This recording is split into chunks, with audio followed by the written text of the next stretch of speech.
Yes, so welcome class 11th. So class 11th today we are going to start with the new topic, that is arithmetic mean.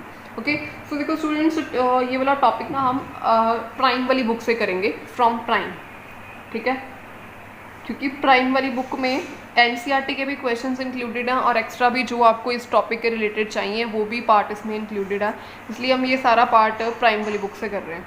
ठीक है, तो देखो सबसे पहले मैं concept बता देती हूँ अरिथमेटिक मीन का कॉन्सेप्ट क्या है. वो कहती है कि अगर कोई भी 3 नंबर है, मैं अगर कहूँ कि वो कोई 3 नंबर अगर एपी में है तो उसका जो सेंटर वाला नंबर होता है ना, उसको मैं बोलती हूँ कि that is the arithmetic mean between the 2 numbers. ठीक है, यह अरिथमेटिक मीन की अगर मीन की बात करो, मान लो मेरे पास अगर 2 नंबर हैं, जैसे ए और बी 2 नंबर है, मैं बोलूँ कि हाँ जी ये 2 नंबर का मीन निकालना है, तो आप क्या बोलोगे, कैसे निकालते हो मीन? उन दोनों को ऐड करके डिवाइडेड इट विद 2, ऐसे निकालते हो mean. So simply this is called the arithmetic mean. तो ए और बी अगर कोई 2 नंबर ए पी में है, ठीक है, कोई 3 नंबर लगा लो, उसका सेंटर वन वाला जो पार्ट है ना, that is called the arithmetic mean between the 2 mark. ठीक है, arithmetic mean between the 2 numbers. ठीक है, सो देखो एक बार जैसे मैं आपको एक एग्जाम्पल लेके बता देती हूँ. मान लो कि मेरे पास ये एक सीरीज़ है 4, 10, 16. It is in AP. 6 का डिफरेंस आ रहा है. ठीक है, इट इज़ इन एपी. तो अगर मैं कहूँ कि सेंटर वाला number this is called the arithmetic mean between the 2 numbers. ठीक है, तो ये अरिथमेटिक मीन कैसे हुआ, देखो अगर इनको मैं ऐड करूँ 4 + 16/2 दैट इज इक्वल टू 20/2, ये भी 10 ही आ रहा है और सेंटर वाला नंबर भी 10 ही है. ठीक है, तो इसका मतलब अरिथमेटिक मीन क्या होता है कि कोई भी 2 नंबर्स का जो सेंटर वाला नंबर, अगर वो 3 नंबर्स वो वाले एपी में है, तो अगर एपी में नहीं है फिर नहीं हम कहेंगे. ठीक है, if the 3 numbers are in AP then the middle term is called the arithmetic mean between the other 2. ठीक है, तो ए बी कि ये बीच वाला नंबर क्या हो जाएगा, arithmetic mean between the 2 number. तो ये कैसे निकाला, ये देखो इसका डिफरेंस अगर मैं बात करूँ तो ऐसे निकालते हैं ना, कॉमन डिफरेंस a - a और b - a. This is d common difference जैसे हम लेते हैं. ठीक है ना, a - a और इसका डिफरेंस लेते हैं सिंपली. तो ये क्या आ जाएगा, a + a 2a, यहाँ पे a + b, a = a + b/2. मतलब ये ड्राइव यहाँ से किया गया, डेरिवेशन आई है इस फॉर्मूले की. ठीक है, तो इस तरीके से हमने ड्राइव किया अरिथमेटिक मीन. तो अब आप देखो सोचते होंगे कि एक ही अरिथमेटिक मीन होता है कि 2 टर्म्स है उसमें 3, मतलब आप 3 टर्म्स की बात की गई है, अगर इसके अलावा और कुछ कितनी भी टर्म्स हो सकती हैं. ठीक है, तो वो सारे अरिथमेटिक मीन होंगे या नहीं होंगे. देखो मैं आपको बता देना चाहती हूँ यहाँ पे, अपनी अभी यह बात याद रखनी है कि किसी भी 2 नंबर में, जैसे 4 और 16 है, इसमें आप जितने मर्जी चाहे उतने अरिथमेटिक मीन्स को इंसर्ट कर सकते हो. यानी कि देखो यहाँ पे कॉमन डिफरेंस 6 का था, अगर मैं 6 का ना डिफरेंस लूँ, अगर मैं यहाँ पे ये ले लूँ कि ऐसे ले लूँ 4, 8, 12 एंड 16. ठीक है ना, अगर मैं ऐसे नंबर ले लूँ तो तब भी तो ये एपी बन रही है. ठीक है, तो नाउ 8 एंड 12 ये 2 नंबर जो मैंने इन दोनों नंबर्स में मैंने इंसर्ट किए हैं. ठीक है ना, तो these 2 numbers are called arithmetic mean. ये A1 है पहला अरिथमेटिक मीन और ये दूसरा है दूसरा arithmetic mean. These 2 are called the arithmetic mean of these 2 numbers. इसमें किसी भी 2 नंबर्स में अपनी मर्जी से हम अरिथमेटिक मीन्स को इंसर्ट कर सकते हैं. देखो इसमें 4, 4 का डिफरेंस है, मैं अगर ऐसी सीरीज़ ले लूँ 4, 6, 8, ठीक है, और 10, 12 अप टू सो ऑन 16 ऐसे ले लो, तो इसमें अब कितने इंसर्ट हो गए, मतलब 4 और 16 में मैंने 1, 2, 3, 4 अरिथमेटिक मीन को इंसर्ट कर दिया है. 4 अरिथमेटिक मीन, यानी कि ये A1 है, ये A2 है, ये A3 और ये A4. ठीक है, कैपिटल A के साथ डिनोट करते हैं किसी भी अरिथमेटिक मीन को. हाँ ठीक है जी. और उसके बाद एक ये फॉर्मूला है आपकी बुक में गिवन है, ये वाला, कि sum of the n arithmetic mean between a and b is equals to n times a + b/2. यानी कि उन्होंने कहा है कि अगर मैं बोलूँ कि अगर मैंने देखो मान लो कि अगर मैंने 2 अरिथमेटिक मीन्स को इंसर्ट किया, ठीक है, उसका सम, ठीक है, अगर इसका sum of the 2 terms, sum of the 3 terms, उसका सम निकालेंगे, वो सम किसके इक्वल आएगा. जैसे मैंने 2 अरिथमेटिक मीन्स को इंसर्ट किया तो इसका सम किसके इक्वल आएगा, 2 टाइम्स a + b/2. ठीक है, ये फॉर्मूला अभी आप देख लो एक बार, मतलब जब हम इसके सम्स करेंगे तो आपको ये फॉर्मूला ज़्यादा क्लियर हो जाएगा. ठीक है, फॉर द टाइम आपने सिर्फ इतना याद रखना है कि अरिथमेटिक मीन का फॉर्मूला क्या है, a = a + b/2.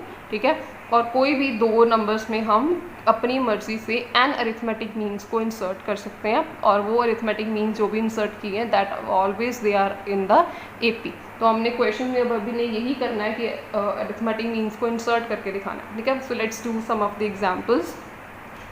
Okay, so next I'm going to explain the example number 1 from the prime mathematics book, from prime book. Noted that please. ठीक है, ये एग्जाम्पल है, एक बार देख लो.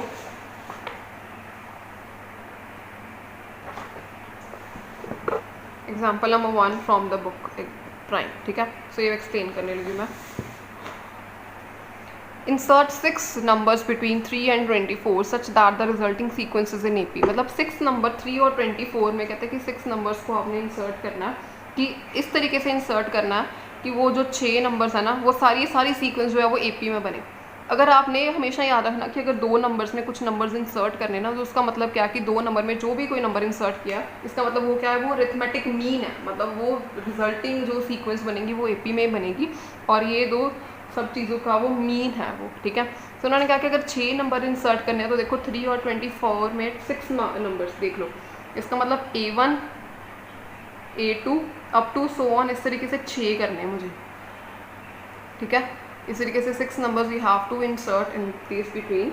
ठीक है, तो अब ये इंसर्ट करने हैं और फाइंड आउट करके बताने कि ये वाले 6 नंबर जो हमने इंसर्ट किए ये कौन से होंगे. ठीक है, तो ध्यान से देखो. फर्स्ट नंबर को तो मैं ए ले लेती हूँ, फर्स्ट नंबर, इसको मतलब ये 3 होता है.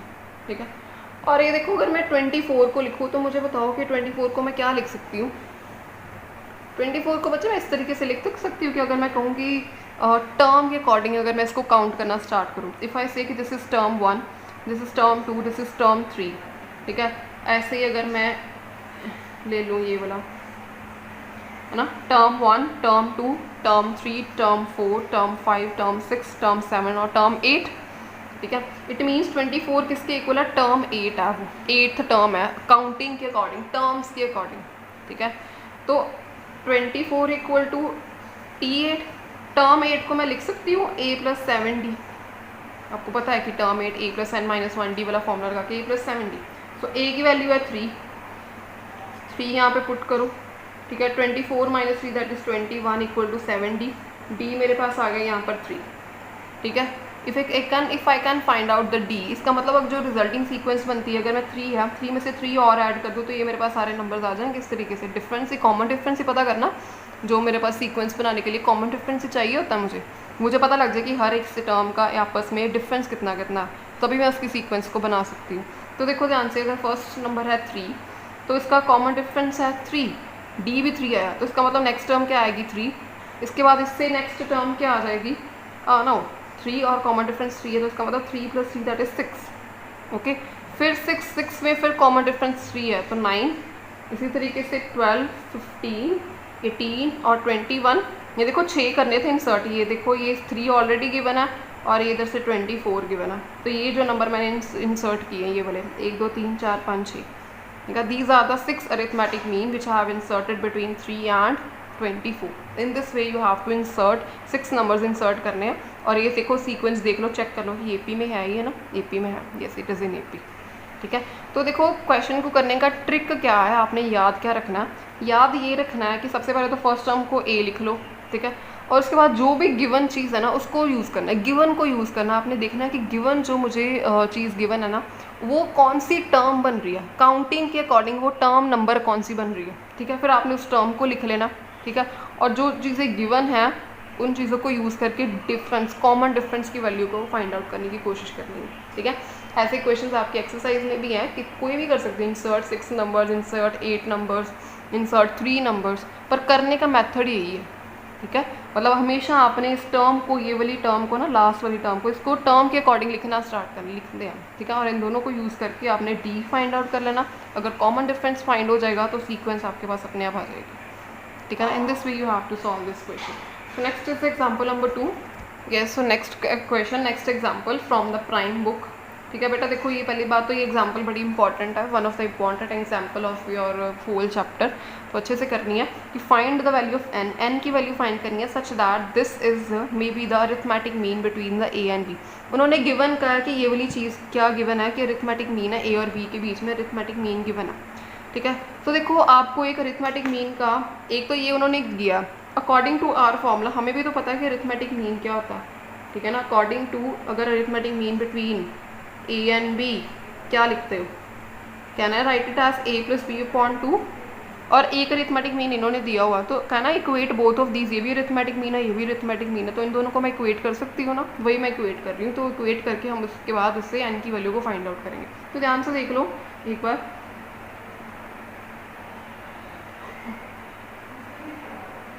ठीक है, इक्वेट कर रही हूँ। और इसकी कैलकुलेशन है, कैलकुलेशन को थोड़ा सा देखना पड़ेगा, क्रॉस मल्टीप्लाइंग इट, ठीक है, ये वाला ए को पहले ये पूरा ब्रैकेट के साथ मल्टीप्लाई, ये वाली पूरी चीज़ ए जो है इसके साथ मल्टीप्लाई होगा, उसके बाद बी, फिर A N plus B N, इसकी सिर्फ कैलकुलेशन है, इसको ध्यान से देखना पड़ेगा बस थोड़ा सा। 2an plus 1 plus 2bn plus 1 is equals to, देखो ध्यान से, अगर a जो है an के साथ मल्टीप्लाई होगा, ठीक है, आप बताओ कि क्या आ सकता है। देखो a मल्टीप्लाई बाय an, आपको ये चीज़ पता होगी कि अगर बेस सेम हो तो पावर्स ऐड हो जाती हैं, ठीक है, तो क्या आ जाएगा, यहाँ पे इसकी पावर 1 है, तो मैं लिख सकती हूँ an प्लस 1, ठीक है ना, वही मैं यहाँ पे राइट करने लगी हूँ an प्लस 1, क्योंकि बेस सेम पावर ऐड है। और यहाँ पे a के साथ बी एन, यहाँ पे ऐड नहीं होगी because the base is not same. Okay, so next देखो B a N plus B, यहाँ पे इसकी पावर 1, ये इसकी पावर n, तो बी एन प्लस 1 इस तरीके से हो जाएगा। ओके, सो नेक्स्ट कैसे करेंगे, ए एन प्लस 1 यहाँ पे भी है, ए एन प्लस 1 यहाँ पे भी है, इसको इधर शिफ्ट कर लो, ठीक है, एक साइड पे ले आते हैं।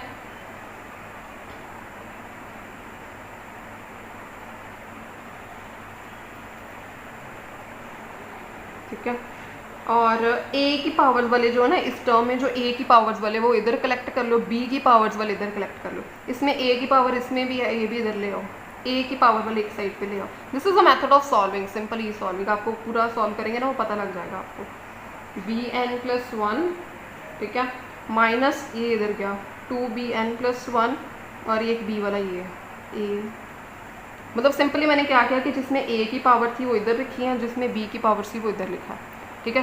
देखो 2a की power n plus 1 minus a n की पावर 1, मतलब एक रह जाएगा a n plus 1 minus b a n is equals to, इस तरीके से यहाँ पे इस पर माइनस आएगा यहाँ पे, ठीक है, ये बोला minus b n plus 1 plus a b n।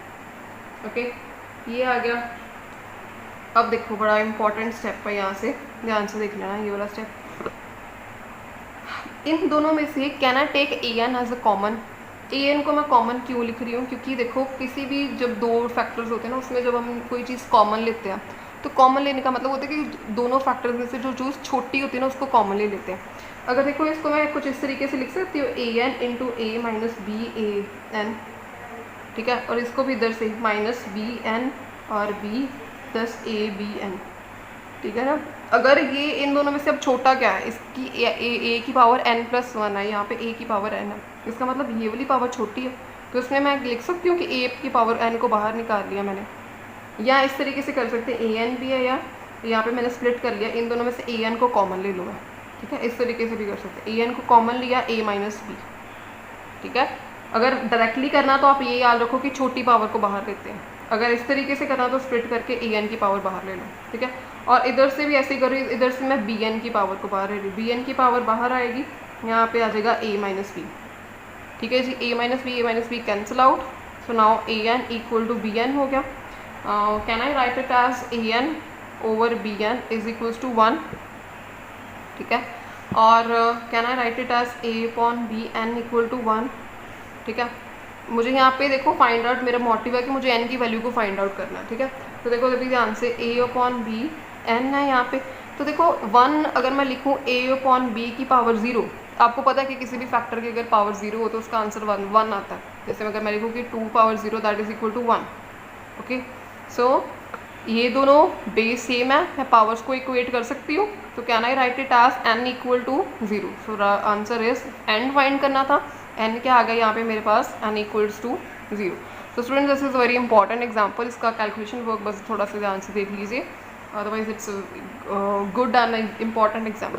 Okay, so next example is and students, so this is the example number 3 from the prime book. Between 1 and 31 m arithmetic mean have been inserted in a such a way that the ratio of 7th and m minus 1th means is 5/9. Find the value of m. तो देखो ध्यान से समझो statement को, 1 and 31 में उन्होंने कहा है कि 1 और इधर 31 में कितने अरिथमेटिक मीन्स को इंसर्ट किया, m अरिथमेटिक मीन्स को इंसर्ट किया। m अरिथमेटिक मीन्स को इंसर्ट करने का मतलब है, जैसे आपको लास्ट एग्जांपल में कहा था कि 6 करी है तो मैंने 6 A1 A2 A3 A6 तक लिख दी। m करने का मतलब है कि A1 A2 up to so on we are m तक जा रहे हैं। m अरिथमेटिक्स मीन को इन दोनों के बीच में इंसर्ट कर दिया गया, ठीक है। In a such a way that the ratio of 7th and m-1th mean, मतलब कि 7th मीन की और किसकी m-1th मीन की जो रेशियो है वो गिवन है 5/9, इट इज गिवन। तो हमें इसमें m की वैल्यू को फाइंड आउट करना है। दिस इज आवर क्वेश्चन, ये क्वेश्चन में गिवन है। तो देखो मुझे इसकी रेशियो गिवन है 5/9। तो सबसे पहले तो मेरा काम है कि मैं अगर रेशियो को m को फाइंड आउट करना, पहले तो मुझे ये फाइंड आउट करने पड़ेंगे कि A7 या AM-1 ये क्या गिवन है, मुझे इनकी वैल्यूज़ क्या है, ये अरिथमेटिक मीन्स की वैल्यू क्या है। ओके, सो आपको पता है कि जब भी आपने ये इंसर्ट करने हैं नंबर्स, है ना, इनकी जो वैल्यूज़ हैं वो गिवन चीज़ों से ही निकलेगी, ठीक है। सो गिवन क्या क्या है देख लो एक बार। A=1 गिवन है, ठीक है। और उसके बाद ये जो मेरे पास गिवन है ना, ये वाला 31, ये देखो काउंट करके देखो कौन सी टर्म बन रही है। ऐसे करना आपने, हर सम में आपने ऐसे करना, टर्म देख रही है कौन सी बन रही है। जैसे ये पहली टर्म होगी, दूसरी टर्म, तीसरी टर्म, अब m तक मैं काउंट करूँ, बताओ कितनी टर्म्स हो जाएंगी। ऐसे कर लो काउंट कि ये m टर्म्स होगी, एक यहाँ पे कितनी होगी, m+1 टर्म होगी, एक ये लास्ट पे है m+2 टर्म होगी, ठीक है। फिर से देखो काउंट करके, ये m टर्म्स तो यही होगी क्योंकि m मैंने इंसर्ट किया नंबर, एक ये होगी मतलब m+1 और एक ये होगी m+2। So I can write it as कि Tm+2 = 31 टर्म काउंट करनी है ना हमने, ठीक है। So can I write it as Tm+2 = 31। So Tm+2 का मतलब है कि A+n-1d होता है, लाइक A+m+2 -1d = 31, ठीक है जी। इससे मैं क्या फाइंड आउट करती हूँ, जैसे फर्स्ट एग्जांपल मैंने क्या किया था, टर्म को यूज़ करके d की वैल्यू निकाली थी, कॉमन डिफरेंस निकाला था मैंने। तो इसी सिमिलर वे से करेंगे, d की वैल्यू ही आएगी। a क्या है 1, सो A+m+1 हो जाएगा यहाँ पे = 30। तो ये m+1d = 31 - 1 = 30, ये वाला इधर गया ना, ठीक है। So now d = can I write it as 30/m+1। तो ये d की वैल्यू आ चुकी है मेरे पास, ओके। अब मेरा मोटिव है A7 और AM-1 निकालना, ओके। तो देखो A7 टर्म के अकॉर्डिंग देखो ना, देखो A7 का तो मेरे पास कोई रिजल्ट है ही नहीं, अरिथमेटिक मीन का तो क्या रिजल्ट, कुछ नहीं है मेरे पास टर्म्स का ही रिजल्ट है, टर्म को यूज़ करना है मैंने। अब देखो यहाँ से अगर आप यहाँ पे अगर मैं लिखूँ कि A7 लिख लूँ, चलो A7 तो मैं लिख ही सकती हूँ, मतलब थोड़े से है नंबर, है ना, A6 and A7 write it as this. A7 देखो टर्म्स के अकॉर्डिंग कितनी टर्म बनती है, 1 2 3 4 5 6 7 8 8 टर्म बन रही है। तो can I write it as A7 = T8 term 8। So term 8 का मतलब है कि A+7D का मतलब है A की वैल्यू है 1 और 7D की वैल्यू ये, यानी कि 30/m+1। I write it as this, ठीक है। ये मेरे पास आ गई इसकी वैल्यू A7 की, यानी कि 1 + 210/m+1, ठीक है। अभी मैं वैल्यू निकाल रही हूँ, उसके बाद रेशियो फाइंड होगी, उसके बाद ये कैलकुलेट होके फाइंड होगा हम, ठीक है। अभी मैं सिर्फ बता रही हूँ इसको। हाँ जी, आ गया AM-1। अब आप बोलोगे कि AM-1 कैसे लिखिए, अब ये कौन सी टर्म बनेगी जी। देखो अगर ये टर्म m है, इससे पहले वाली टर्म अगर मैं यहाँ पे लिखने की कोशिश करूँ तो ये AM-1 बनती है ना, AM-1। अब इसको काउंट करो, काउंट कैसे कर सकते हो, काउंट कैसे करोगे बताओ जी, काउंट तो होगी नहीं इतनी सारी, A7 को तो कर लिया था काउंट, इसको कैसे काउंट करोगे जी। देखो आप इससे जज कर लो कि अगर अरिथमेटिक मीनिंग 7 का निकालना था तो टर्म 8 था, मतलब एक ज़्यादा टर्म आती, एक ज़्यादा, ठीक है। अगर आपने AM-1 का निकालना है ना, तो वो कौन सी टर्म आएगी, एक ज़्यादा ले लो, टर्म में एक ज़्यादा, यानी कि TM लगा लो, M-1 है ना, तो इसे एक ज़्यादा करोगे तो TM बन जाएगी, टर्म M, ठीक है, टर्म M बन जाएगी। अगर मैंने टर्म M को लिखना हो तो क्या आएगा, A+m-1d, ठीक है। A की वैल्यू फिर से 1, m-1, D की वैल्यू ये वाली 30/m+1, ठीक है। तो simply write it as 1 + 30m-1, ठीक है, अपॉन m+1। अब ये दोनों चीज़ों की मेरे पास वैल्यू आ गई। पुट इट ओवर हेयर, मेरा मोटिव तो ये है, यहाँ से मुझे m की वैल्यू मिलेगी, ठीक है। इन दोनों की वैल्यूज़ मेरे पास आ चुकी है, टर्म के अकॉर्डिंग मैंने निकाली है वैल्यू, ठीक है। तो put it over here and find out the value of m over here. मैं यहाँ पे करने लगी हूँ, देख लो। Put the value of a7 की वैल्यू ये है 1 + 210 अपॉन m + 1 अपॉन इसकी वैल्यू am - 1 1 + 30m - 1 अपॉन m + 1 is equal to, it is given as 5/9। Okay, अब इसको सॉल्व कर लेंगे। m + 1 यहाँ पे भी, m + 1 यहाँ पे भी, यानी कि m + 1 + 210 अपॉन, ये मतलब डिनोमिनेटर में एलसीएम लेके कैंसिल हो जाएगा वो, ठीक है। इसको भी यहाँ पे m + 1, होप आप ये सब स्टेप समझ गए होंगे अब, है ना। 30m - 30 is equal to 5/9। Okay, तो ये ऊपर आ जाएगा m + 212, नीचे आप इसको सॉल्व करोगे तो आएगा आपके पास 31m - 29 इक्वल टू 5/9, ठीक है। इसको आप सॉल्व कर लो, 9m + 1899 is equal to 146m is equal to 2044। m यहाँ पे आएगा, m आपके पास आ जाएगा यहाँ पे 14।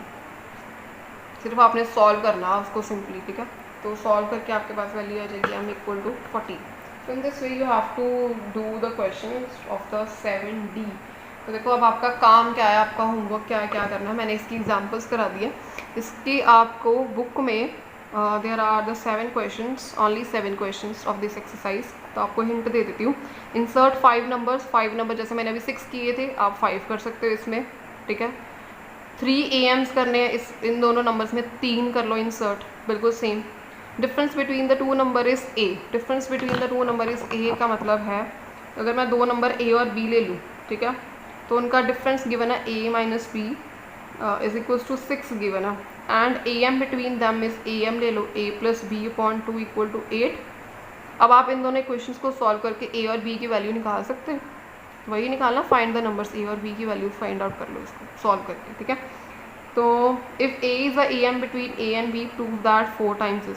आपने इसको इसके इक्वल प्रूव करना है। पता क्या करो, A की जगह पे AM है ना, AM की वैल्यू पुट कर दो, यानी कि A + B/2, यहाँ पे भी A + B/2। इसको सॉल्व कर लो इक्वेशन को, इसके इक्वल आ जाएगी, हो जाएगा प्रूफ, ईजी है।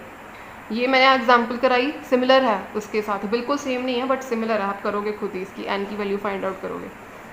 इसमें भी A की वैल्यू, A की जगह पे A + B/2 पुट करो, इसको 4 के इक्वल प्रूव करो, ओके। और ये an arithmetic means between this, ratio वाला भी मैंने रेशो वाला क्वेश्चन कराया, बिल्कुल सेम वे से आप इसको करोगे, ठीक है। सो ये क्वेश्चंस करने हैं आपने, this is your homework for that, okay. Thank you so much.